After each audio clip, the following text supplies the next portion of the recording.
হে friends, কেমন আছো তোমরা সবাই? আশা করব তোমরা সবাই ভীষণ ভালো আছো। আজকে কাটিংয়ের শুরুতেই তোমরা দেখতে পারলে কি লুক তোমাদের সাথে আমরা আজকে শেয়ার করব। কাটিংয়ের লুকটা ছিল আজকে আমাদের step haircut, 3 step haircut with layer. তো আজকে কাটিং টেকনিকটা কিন্তু অনেকটাই ইজি হতে চলেছে। ফুল টিউটোরিয়ালটা তোমরা দেখো এবং যারা স্টেপ কাট সম্পর্কে একদমই বোঝো না তাদের বলবো আমাদের চ্যানেলটা অবশ্যই সাবস্ক্রাইব করে দিও এবং একটা লাইক করে দিও। তার কারণ এটাই, আমরা কিন্তু স্টেপ কাটের বিভিন্ন রকম টেকনিক এখানে শেয়ার করে থাকি তোমাদের সাথে। Short to medium, medium to long, সব রকম হেয়ারের কাটিংই তোমরা এখানে পেয়ে যাবে। তো ফার্স্টেই আমরা তোমাদের সাথে শেয়ার করেছি হেয়ারটা কেমন ছিল, তারপরে দেখো আমরা সেকশন করে নিয়েছি।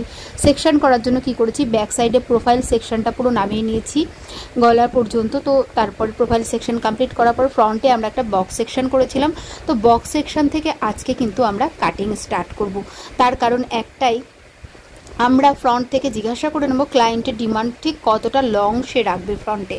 তো ফ্রন্টে ক্লায়েন্টের ডিমান্ড অনুযায়ী আমরা যতটুকু সে রাখতে চেয়েছে সেই অনুযায়ী কিন্তু তার থেকে 1/2 ইঞ্চি বা 1 ইঞ্চি হেয়ার কিন্তু বেশি রেখে দেবো। তার কারণ কখনো কখনো ক্লায়েন্ট এটা কিন্তু বলে থাকে কাটিং করার পরে যে কাটিংটা একটু ছোট হয়ে গেল বা হেয়ারটা একটু ছোট হয়ে গেল। তা আমাদের সেই কারণেই কাটিংটা কিন্তু এইভাবেই মেনশন করতে হয়, যেটা ক্লায়েন্ট চাই তার থেকে কিন্তু 1 ইঞ্চি বা 1.5 ইঞ্চি হেয়ার বেশি রেখে আমাদের কাটিং করতে হয়।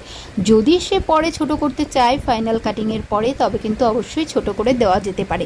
তো সেই কারণেই বক্স সেকশনের কাটিংটা দেখেছো আমরা 180তে তুলে কাটিং করে নিলাম। কাটিং করার পরেই সেটার থেকে আমরা গাইডলাইন নিয়ে নিলাম।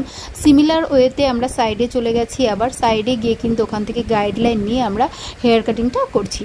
তো হেয়ার কাটিং করার সময় আমাদের সামনের দিকে মেপে নিয়ে সেম ওয়েতে কাটিং করতে হবে এবং গাইডলাইনটা কিন্তু আমাদের মেনটেন করতে হবে এবং প্রতিটা হেয়ারের সাথে প্রতিটা হেয়ার কিন্তু মিক্সিং করতে হবে। তো তোমরা দেখতেই পাচ্ছ কি সুন্দর একটা স্টেপ চলে এসেছে। তোমরা যদি চাও এভাবে হেয়ার কাট করতে, যারা বিগিনার আছো তাদের জন্য কিন্তু এই হেয়ার কাট টেকনিকটা কিন্তু খুব ভালো হবে। তাই জন্যই বলছি যে পুরো কাটিংটা তোমরা দেখো, কেউ কিন্তু ভিডিওটি স্কিপ করো না। তো আমরা এক সাইডে কেটে ফেলেছি, তো চলে গেছি আদার সাইডে গিয়ে কাটিং করার সময় কিন্তু আমরা আবারও এই পাশ থেকে নিয়ে নিয়েছিলাম গাইডলাইন। তো গাইডলাইন নিয়ে প্রতিটা হেয়ারের সাথে মিক্সিং করে দিচ্ছি, মিশিয়ে দিচ্ছি। তার কারণ হেয়ারের মিক্সিং করে না দিলে কিন্তু আমাদের কাটিংটা পারফেক্ট হবে না। আনইভেন থাকলে কিন্তু কাটিং কখনোই ভালো দেখা যায় না। তো সেই কারণেই আমরা চেষ্টা করব আজকে একটা ইভেন কাটিং লুক কমপ্লিট করার। তো ফ্রন্টে অনেকটাই আমাদের কাটিং হয়ে গেছে। তো আমরা চলে যাব এবার ব্যাক সাইডে। তো ব্যাক সাইডে যাওয়ার সময় যেটা আমরা করছি, দেখো ব্যাক সাইডের যে সেকশন করা ছিল সেকশনগুলো কিন্তু আমরা খুলে নিলাম। খুলে নেওয়ার পরেই যেটা করেছি সেটা হচ্ছে ফ্রন্ট থেকে আমরা গাইডলাইন নিয়ে নেব। তো গাইডলাইনটা নেওয়াটা খুব জরুরি, গাইডলাইন ছাড়া কিন্তু আজকে আমরা কাটিং করতে পারবো না। তারপরে ব্যাক সাইডের জন্য আমরা গাইডলাইন বের করে নেব এবং সেটাকে 3টে ভাগে কিংবা 4টে ভাগে ভাগ করে নিয়েও কিন্তু তোমরা কাটিং করতে পারো। তোমাদের যেভাবে সুবিধা হবে, তোমাদের হাতের গ্রিপ যেভাবে কাজ করবে তোমরা কিন্তু অবশ্যই সেইভাবেই কাজ করবে।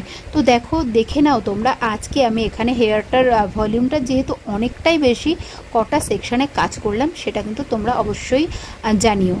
আর দেখো ফার্স্ট সেকশন করেছি আমি, ফ্রন্ট থেকে গাইডলাইন নিয়ে নিয়েছিলাম, গাইডলাইন নিয়ে আমি তুলে হেয়ারটা কাটিং করে দিলাম। তো দেখো এখানে কত সুন্দর একটা স্টেপ কিন্তু দেখা যাচ্ছে। তারপরে চলে গেছি পরের সেকশনে সেম ওয়েতে সাইড থেকে আমি গাইডলাইন তুলে নিচ্ছি। তোমরা ভিডিওর ভিতরে কিন্তু খুব ভালো করে এগুলো লক্ষ্য করবে। তোমরা যারা আমাদের চ্যানেলে আজকেই ফার্স্ট ভিজিট করেছো তাদেরকে বলবো প্লিজ আমাদের চ্যানেলটি অবশ্যই সাবস্ক্রাইব করে দিও, কারণ তোমাদের সাপোর্ট ছাড়া আমরা কিন্তু কখনোই এগোতে পারবো না। তোমাদের ভালোবাসা ও তো তোমাদের সাপোর্টের জন্যই কিন্তু আমরা আজকে এখানে এসেছি। তো চলো এরপরে দেখো পরের সেকশানে আমরা আবারও চলে এসেছি। পরের সেকশানে আবারও আমি গাইডলাইন নিয়ে নিয়েছি। গাইডলাইন নিয়ে কিন্তু আমি হেয়ার কাট করছি বারবারই। তোমরা কিন্তু এটা খুব ভালো করে ফলো করবে যে গাইডলাইন ছাড়া কিন্তু কাটিং করাটা কখনোই সম্ভব নয়। তাই কাটিং শুরু করার প্রথমেই আমাদের যেটা খুব দরকার, গাইডলাইন ক্রিয়েট করা। তো গাইডলাইন মেনটেন করার জন্য গাইডলাইন ক্রিয়েট করাটা কিন্তু খুব দরকার। কিভাবে আমি গাইডলাইন ক্রিয়েট করেছিলাম যারা ভিডিওর শুরুতে দেখেছো তারা নিশ্চয়ই বুঝতে পেরেছো।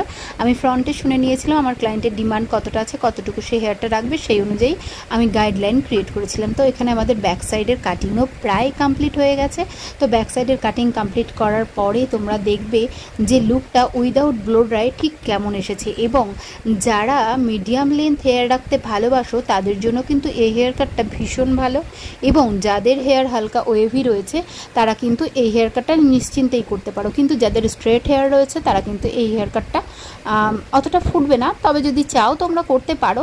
তবে সব কিছুই তো একটা মেনটেনের ব্যাপার থাকে, যেরকম হেয়ারে যেরকম কাটিং দরকার সেই বুঝে যদি কাটিং করা হয় আমার মনে হয় যে কাটিংটা খুবই পারফেক্ট হয়ে যাবে। তো চলো দেখো আমাদের ব্যাক সাইডে প্রায় কাটিং কমপ্লিট হয়ে গেছে। কাটিং কমপ্লিট হয়ে যাওয়ার পরে আমরা পুরো চুলটা উইদাউট ব্লো ড্রাই তোমাদেরকে দেখাবো যে ঠিক কেমন রেজাল্ট এসছে। তারপরে ব্লো ড্রাই সেটিংটাও তোমাদের সাথে একটুখানি শেয়ার করব। তোমরা যদি পুরো ভিডিওটা দেখার জন্য আগ্রহ হও তো নেক্সট টাইম আমরা চেষ্টা করব কাটিংয়ের সাথে ব্লো ড্রায়ারের ফুল ভিডিও আপলোড করার। তোমরা অনেকেই ভিডিও ছেড়ে চলে যাও, সেই কারণেই আমরা ব্লো ড্রায়ারের ভিডিওটা কিন্তু পুরোটা এখানে দিইনি। তো দেখো উইদাউট ব্লো ড্রাই কেমন লাগছে আমার এদের হেয়ার কাটটা।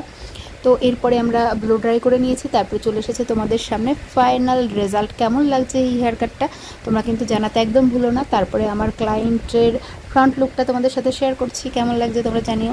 তোমরা সবাই ভালো থেকো, ভালো বাসায় থেকো। কথা হবে নেক্সট কোনো টিউটোরিয়াল ভিডিওতে তোমাদের সাথে আবারও। আর এই কাটিংটা তোমাদের কেমন লাগলো, তোমাদের যদি একটু হেল্প হয় প্লিজ তোমরা এই কাটিং ভিডিওটা একটু সবার ভিতরে শেয়ার করে দিও। তো চলো টাটা।